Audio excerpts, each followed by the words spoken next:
everybody. My name is Medina Curry. I am from Brooklyn, New York. Hi, I'm Urian. I come from Holland. I'm 19 years old. My name is David and I'm from Montreal, Canada.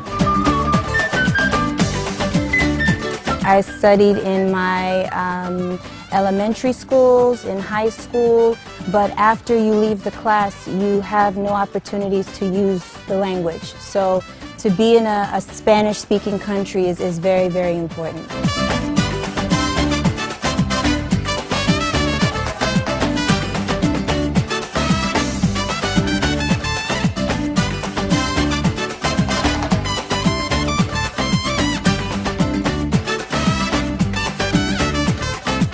I chose for the apartment because I wanted to live like a student.